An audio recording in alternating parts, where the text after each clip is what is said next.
হরে কৃষ্ণ। আমি আপনাদের আজকে রান্না করে দেখাবো জাতীয় ফুলের রান্না। জাতীয় ফুল কি তা তো সকলে জানেন, শাপলা ফুল। সাদা শাপলাটা ফুল রান্না করতে হবে। লাল শাপলা ফুলটা কষ্টে ভাব থাকে, সেটা রান্না করলে ভালো লাগে না। শাপলা অনেকে অনেকভাবে খেয়েছেন, ফুল হয়তো শুধু পকোড়া আকারে খেয়েছেন।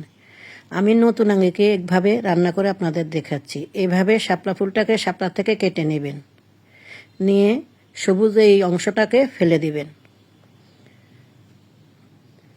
এভাবে প্রত্যেকটা বেছে নিয়ে শাপলার ফুলের অংশের যে বোটার সাথে এই হলুদ অংশটা যতটা পারেন ফেলে দিবেন। এই অংশটা একটু তিতকুটে লাগে। এভাবে শাপলা ফুলগুলোকে আপনি কুচিয়ে নেবেন।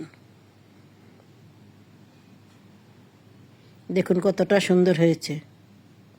মানে শাপলা ফুলগুলোকে ভালোভাবে ধুয়ে নিব। জল ঝরিয়ে নিয়েছি, নিচে অনেক বালি আছে তাই।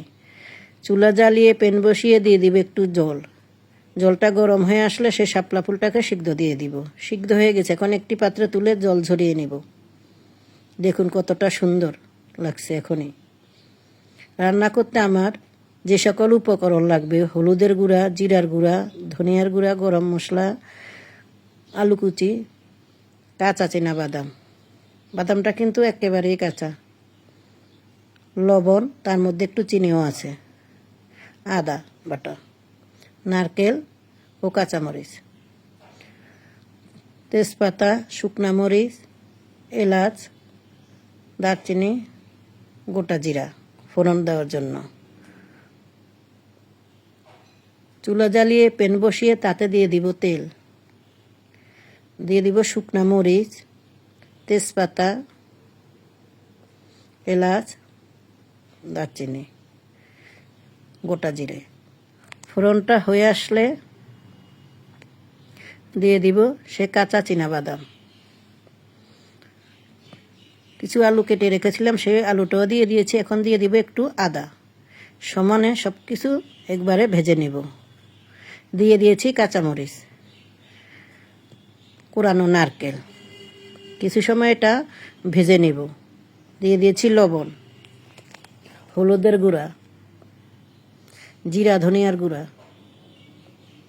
সকল মশলা দিয়ে এটাকে কষিয়ে নিব। কষানো প্রায় শেষের দিকে। এখন সেই সিদ্ধ করে রাখা জাতীয় ফুলটাকে দিয়ে দিব। রান্না প্রায় হয়ে আসছে। একটু ঘি দিয়ে দিয়েছি, দিয়ে দিব গরম মশলার গুঁড়া। এখন রান্না শেষ, একটি পাত্রে তুলে নিব। দেখুন কতটা সুন্দর লাগছে। আপনারা যদি এর আগে কেউ খেয়ে থাকেন তাহলে কমেন্ট করে জানাবেন। যদি